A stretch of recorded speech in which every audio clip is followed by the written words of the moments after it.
Napa-double check naman ng host sa papel na hawak niya. Oh wait, napatingin ang lahat sa host nang para bang may mali sa hawak-hawak niyang listahan. Naibenta na po pala ni Mrs. Sophie Montero ang lahat ng shares niya at yung nakabili ng mga shares niya ang may karapatang pumili ng susunod na uupo sa pagiging chairman. Napakunot ng noo ang mga Montero dahil hindi nila alam na binenta pala ni Sophie ang lahat ng shares niya pero kanino? Napatingin silang lahat sa pintuan nang bigla itong bumukas at pumasok ang isang matipunong lalaki. Nagsalubong ang mga kilay ni Cleo nang makilala niya kung sino ang kapapasok lang sa loob ng conference room. Inaayos pa niyang relo niya at ang mahaba niyang coat. Nakasuot ng eyeglass na mas lalong nagpalakas ng apil niya. Kahit sinong babae ay maaagaw ang atensyon niya. Seryosong mga mata niya at nakaayos din ang mga buhok niya na tila ba pinasadya pa niya sa salon para maging perpekto ang pagkakaayos nito. Zorro. Mahinang wika ni Cleo dahil si Zorro ang pumasok ng conference room. What is he doing here? Hindi na rin maalis ni Apollo ang pagkakakunot ng noo niya dahil kilala niya si Zorro.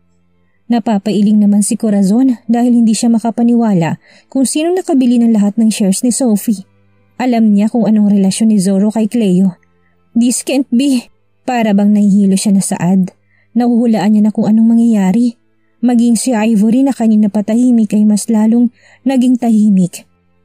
Hindi rin niya maalis ang paningin niya kay Zorro lalo na't bumagi sa kanya ang suot niyang eyeglass na para bang ang genius niyang tingnan. Mas naging matured siyang tingnan. I'm sorry if I'm late. Can we continue the meeting? Maging ang boses niya ay napakagwapo. Hindi sanay si Cleo na marinig ang seryosong tinig ni Zorro. Sa tagal na nilang magkasama, ngayon niya lang narinig ang pagiging maotoridad na tinig ni Zorro. Yes sir. Let's continue the voting. Oh, ikaw na lang po ang hinihintay namin Sir Robles. We need to know who you are going to vote for. Saad ng host. Seryoso naman tumingin si Zorro kay Apollo at kay Cleo na parehong nasa harapan. Wala na sa isip ni Cleo tungkol sa voting dahil napakaraming katanungan ang gumugulo sa isip niya. Anong ginagawa ni Zorro dito at kailan pa niya nabili ang shares ni Sophie Montero? Imposibleng hindi kilala ni Sophie ang taong pinagbentahan niya ng mga shares niya, lalo na't kakilala ni Cleo si Zorro. Alaman lang ba ng mga Montero ang tungkol sa pagbebenta ni Sophie ng shares niya? Missy, tawag ng host kay Cleo na kanina pa nakatulala habang nakatingin kay Zorro. Ha? Aniya na para bang hindi man lang narinig ang lahat ng pinag-uusapan nila sa loob ng conference room. Please come here because you are the new chairwoman of the company. Masayang anunsyo ng host pero tila ba nakatulala pa rin si Cleo at hindi may proseso sa utak niya mga nangyayari. No, this can't be. Pagwawala na naman ni Corazon, tinabing niya na rin ang mga papeles at ilang mga bottled water na nasa lamesa. Corazon, sit down. Sigaw na rin ni Hector. No! How can I calm down when this woman is ruining everything? Nanggagalaitin niyang sigaw. Mrs. Montero, malinaw naman na hindi niya nakuha sa pandaraya ang posisyon. Nandito tayong lahat at walang pandarayang nangyari. Saad ni isang matandang shareholder. Naagaw ang atensyon nilang lahat nang mapatingin sila sa pintuan dahil sa pagkahulog na isang bagay. Nakita naman ni Sophie na may daladalang ilang mga gamit. I'm sorry if I interrupt your meeting. Please continue. I'm leaving. Sadya takma nang sana nga alis nang tawagin siya ni Maggie. Can you please come here and explain everything? Bakit hindi mo sinabi sa amin na plano mo palang ibenta ang mga shares mo? Tanong na kaagad ni Maggie. Humugot naman na muna ng malalim na buntong hininga si Sophie, saka siya lumapit sa kanilang lahat. Nakatitig lang naman si Apollo kay Cleo na nakatitig naman kay Zorro. Tila ba, milyong-milyong mga kutsilong sumasaksak sa dibdib niya. Is she already falling in love to Zorro? Ate Sophie, why are you doing this to us? Wika na rin na Albi. I think she deserves it too. Wala naman rin akong kinalaman sa botohan nyo. At kung tinatanong yung tungkol sa shares ko na binenta ko, ano bang karapatan nyo doon? It's my decision to sell it whenever I want. Sagot niya sa mga ito. Excuse us. This is not our problem na mga shareholders anymore. Wika saka sila nag-alisan lahat. Alam naman namin yun ate. Pero sana man lang sinabi mo sa amin para naman pinaghati-hatian na lang namin yung shares. Sigaw na wika ni Corazon na hindi nagustuhan ni Sophie. Ayusin mo munang buhay mo at ang pamilya mo, Corazon. Bago mo questionin ang mga desisyon ko sa buhay. Hilaw naman tumawa si Corazon. Nag-uumpisa na sila magtaasan ng boses. Kung makapagsalita ka sa akin at sa pamilya ko, akala mong linis-linis mong tao? Hindi ba at wanted ka? Magaling ka lang magtago ng ebidensya at magaling ka lang takutin mga tauhan mo para manatili silang tahimik at itago ang kasalanan mo sa mga Sandoval. Corazon, stop it! Galit na sigaw ni Hector sa asawa niya. Nangingit-ngit naman ang mga ngipin ni Sophie na nakatingin kay Corazon. Hindi ba dapat at katakutan mo ko, Corazon? Dahil kung kaya kong pumatay ng tao, hindi rin ako may hirapang ipapatay ka. Ate! Sigaw nilang lahat kay Sophie na halos dumagundong sa loob ng conference room. Tinawanan lang naman sila ni Sophie dahil tila ba natakot niyang pamilya ng asawa niya. Wala naman siyang ginagawa para magalit sa kanyang mga ito. Nilapitan naman na ni Zoro si Cleo para makaalis na sila dahil nagkakagulo ng mga Montero. Akmang aalis na sana sina Cleo nang hawakan din ni Apollo ang isang kamay ni Cleo kaya napatingin sa kanya si Cleo. Please, let her go. Mahinang saad ni Zoro kay Apollo habang nagsisigawan ng mga elders. Wala namang nagawa si Apollo kung hindi ang dahan-dahan na bitawan ang kamay ni Cleo. Kitang-kita naman ni Ivory ang nangyari. Palihim na lumabas si Cleo at Zoro sa loob ng conference room. Hindi na sila napansin ng mga Montero dahil nagkakagulo na sila. Are you okay? Kanina ka patulala. Tanong ni Zoro na makalabas silang dalawa ni Cleo. Hindi pa man nakakasagot si Cleo na bigla siyang hilahin ni Ivory at sinampal ito sa muka. Hindi ka ba talaga titigil, Cleo? Malakas ang sigaw dito. Pumagit na naman na si Zoro sa kanilang dalawa. Wala kang karapatang saktan si Cleo, Miss Fuentabella? Sigaw ni Zoro. Pwede bang huwag ka na munang mangialam dito dahil hindi mo naman alam kung anong nararamdaman ko. Ang babaeng ito, hindi pa rin ba sapat lahat ng gulong ginawa niya sa pamilya na fiancé ko? Pati bang pagiging chairman niya sa sarili nilang kumpanya, inagaw niya?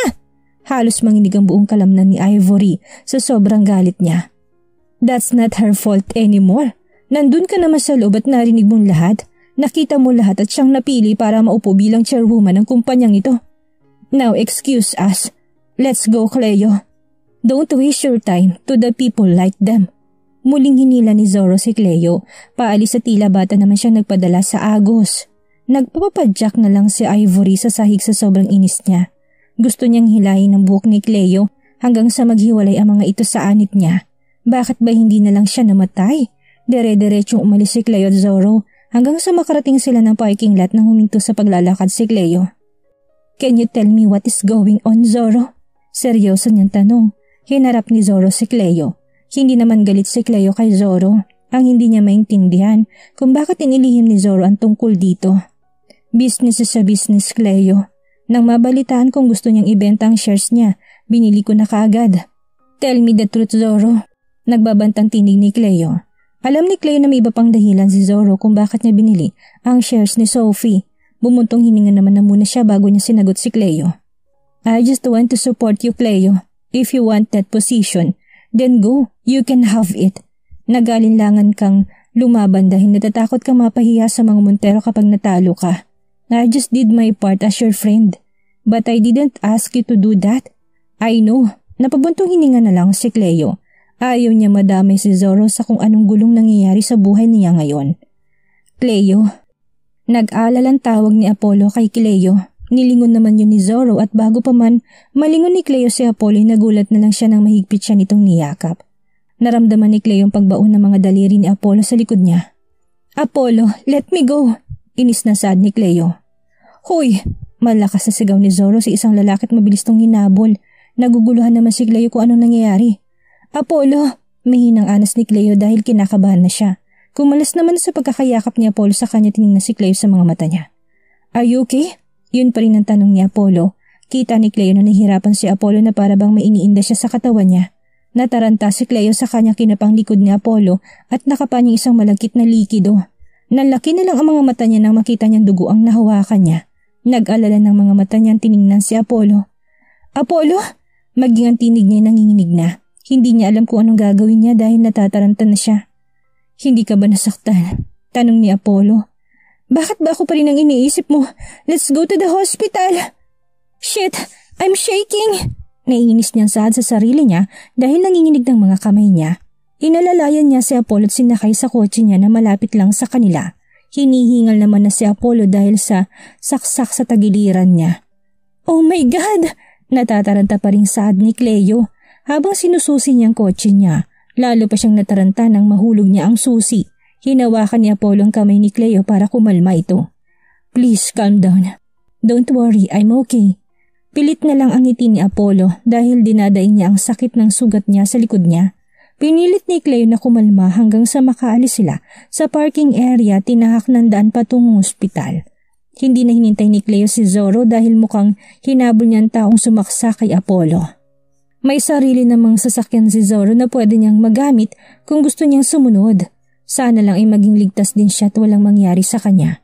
Nang makarating sila sa ospital ay mabilis naman silang inisikaso ng mga doktor at nurse. Naiwan na si Cleo sa waiting area nang maipasok na nila sa loob ng kwarto si Apollo. Hindi niya na mapigilan ang paglandas ng mga luha niya sa sobrang pag-alala. Ano bang nangyari? Masyadong mabilis ang lahat. Para sa kanya sanang saksak na yun pero bakit sinalo ni Apollo? Hindi niya man lang alam na nakasunod pala sa kanila si Apollo. Hindi niya na yun napansin dahil abala siyang nakikipag-usap kay Zorro. Napahila mo si Cleo sa mukha niya. Nanginginig ang mga kamay ni Cleo yung tinawagan si Johnson. Hindi niya alam kung nasan ba ito kanina. Kung nakita na sana ni Johnson ng kahina-hinalang tao sa paligid nila, baka sakaling naiwasan pa nilang nangyari kay Apollo. Nang hindi makontak ni Cleo si Johnson ay tinawagan niyang kuya niya pero inis siyang naibaba ang cellphone niya dahil walang sumasagot sa mga tawag niya. Cleo, mabilis na napalingon si Cleo kay Christoph na siyang tumawag sa kanya. Kuya, maging ang boses niya ay nanginginig pa rin. Mabilis na niyakap ni Christoph ang kapatid niya. Are you okay?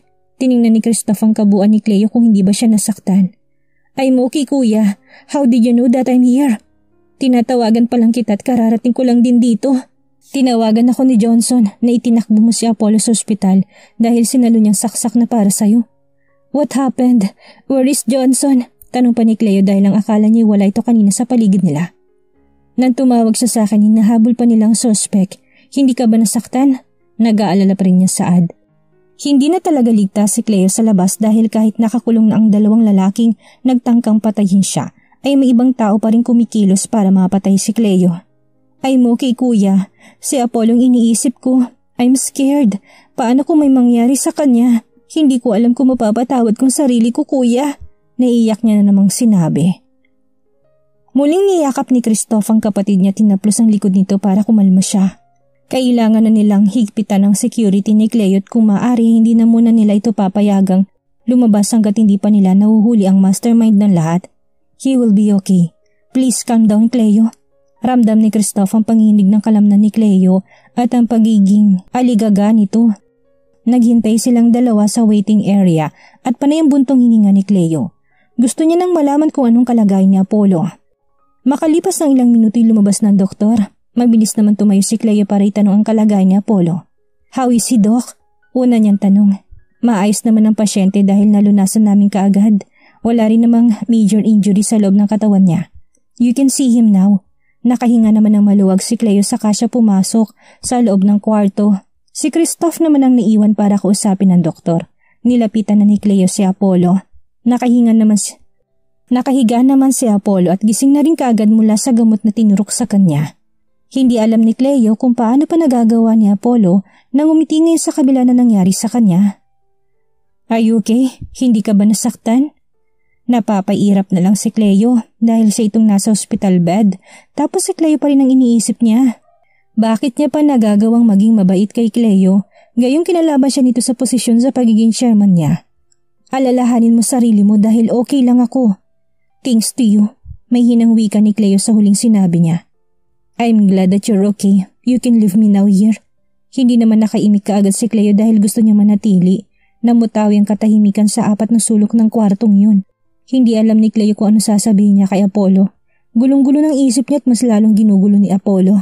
Why did you do that? Tanong ni Cleo sa kanya diretsang tiningnan sa mga mata si Apollo. Did what? Tila nagmamaang-maang ang wika ni Apollo sa kanya iniwas ang paningin niya. Hanggang ngayon ay nasasaktan pa rin siya dahil para bang wala nang natitirang pagmamahal si Cleo para sa kanya. Naintindihan niya naman yun dahil ilang taon nang nakalipas. Maaaring nakamove on na siya sa mga nakalipas na taon pa lang. You should be mad at me, Apollo. But why did you still save me? Aren't you mad because of what I did to you? Tipid lang namang umiti si Apollo. Why would I? If you want that position, Cleo, you can have it. Sana una pa lang sinabi mo na sa akin para binigay ko na lang sa'yo. Hindi ka pa nahirapan. Hindi inaasahan ni Cleo na itong isasagot ni Apollo. Bakit bang bait pa rin niya sa kanya?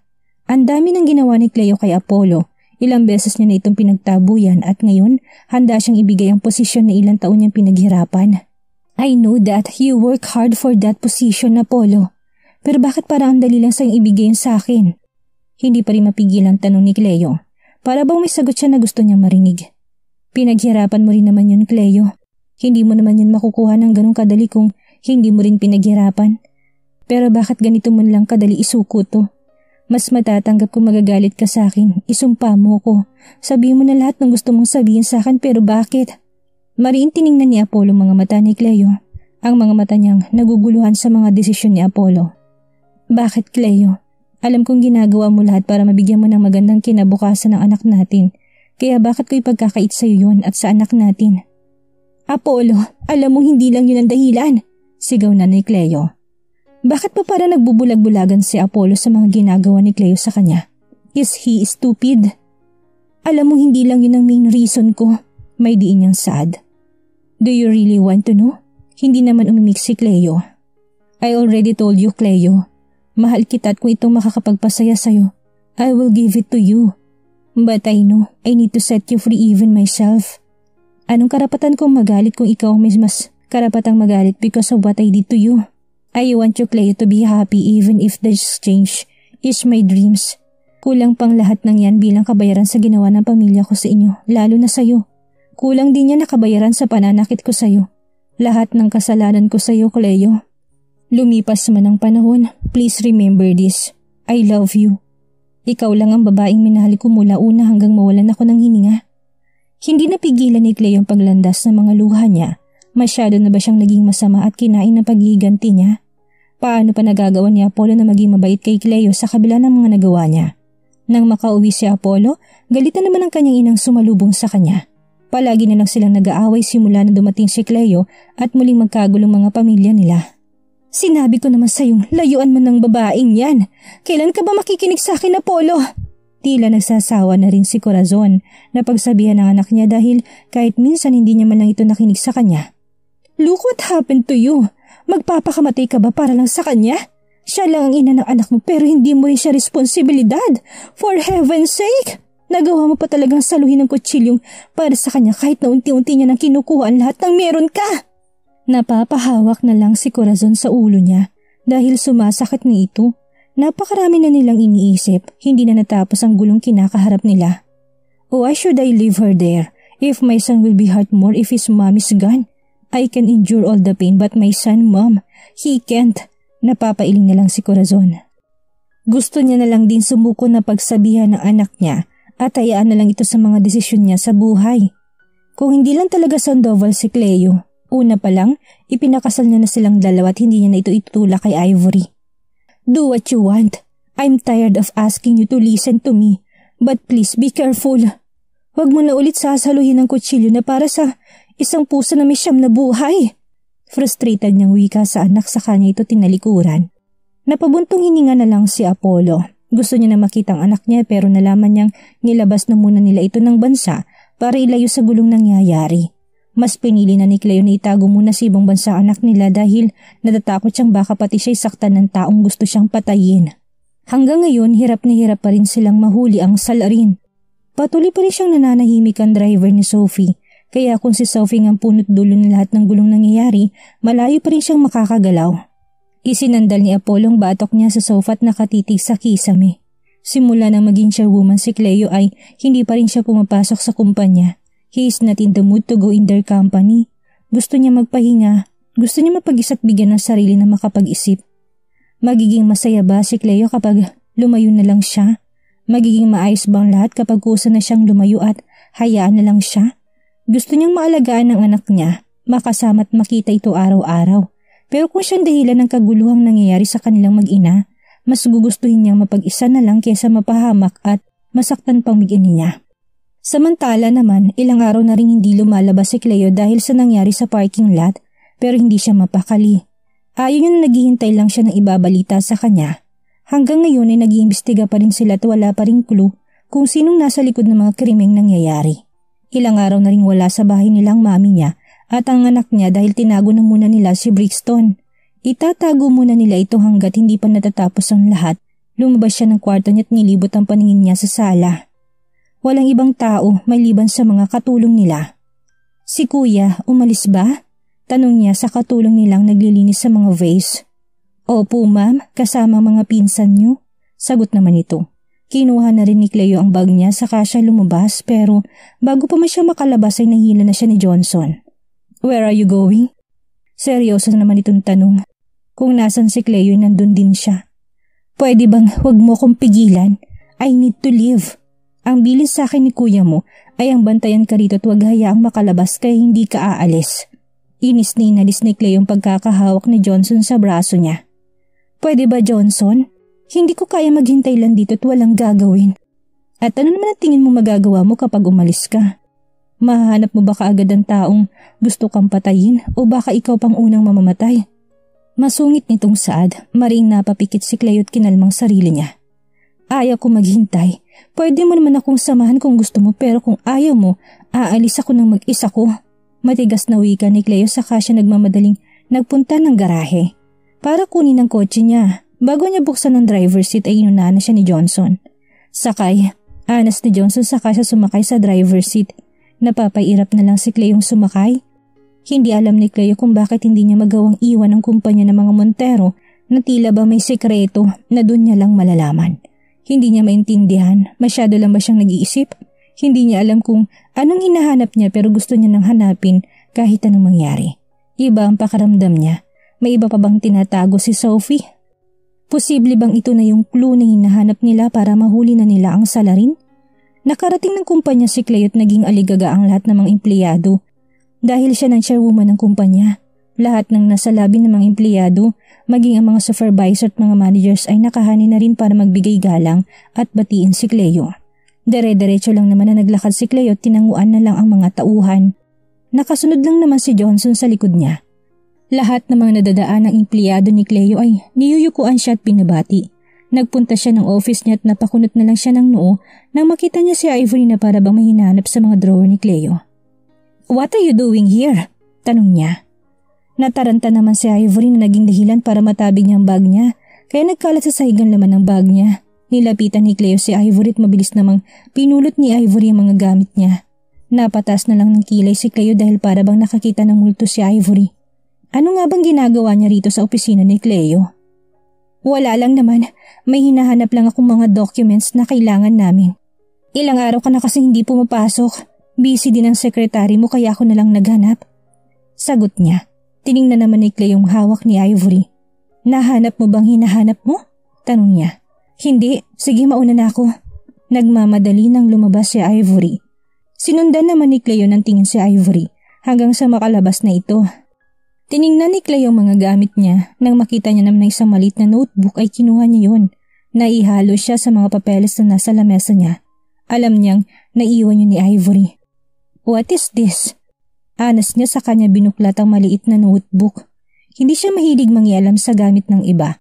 Pero para bang may nagtutulak sa kanyang tingnan niya ang laman ng maliit na notebook. Napakunot na lang ng noo si Cleo dahil mga listahan niya ng bangko. Name ng may-ari ng bangko at mga bank accounts. Mga bangko ba ito ng kumpanya? Patuloy niya tinitingnan ang nilalaman ng notebook pero mas lalong nagsalubong ang mga kilay niya dahil maraming taong nasa listahan ng mga bank accounts nila at kung ilang perang pumasok sa mga accounts nila. This is my name and our address in England. May hinanyang wika nang makita niyang nasa listahan ng pangalan niya at ang eksaktong address na tinutuluyan nila nung nasa England pa sila. You witch? That's mine! Sigaw ni Ivory nang bumalik siya. Akma na sanang kukunin ni Ivory ang notebook niya nang itago yun ni Cleo sa likod niya. Anong ibig sabihin ng mga nasa listahan mo, Ivory? Iba-ibang taong sinisenda mo ng pera? At bakit nasa listahan mong pangalan ko at ang address ko sa England? Pinapasundan mo ba ako? Mahinahong tanong ni Cleo pero may diin ang bawat salitang binibitawan niya. At bakit naman kita papasundan? Pwede bang ibalik mo sa akin yan? Hindi mo naman gamit yan. Sabi nga akin na eh. Nakipag-agawan si Ivory kay Cleo. Sa maliit na notebook pero hindi binigay ni Cleo, dahil alam niyang may nakatago sa notebook na yon. Hindi yun babalikan ni Ivory kung hindi masyadong importanteng naiwan niya. "Ibalik mo na sa kanya, Cleo!" sigaw ni Ivory. "Cleo," wika ni Johnson nang pumasok ito ng opisina. Nakita niya naman si Ivory na pilit na kinukuha ang hawak-hawak ni Cleo. "Tinatawagan ka ng kuya mo pero hindi ka sumasagot. We need to go now dahil may magsasalita na sa driver ni Sophie Montero." Saad ni Johnson na ikinagulat ni Cleo at Ivory. "What did you say?" gulat na tanong ni Ivory. Saka siya nagmadaling umalis.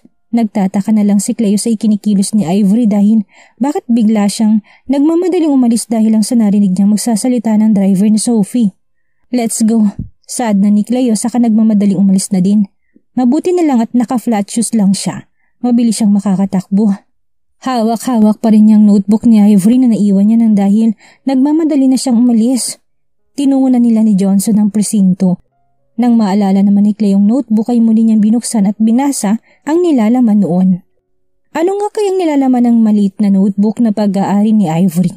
At bakit nga kaya taranta ito nang malamang magsasalita ng driver ni Sophie? Yan ang ating aalamin sa susunod nating kabanata.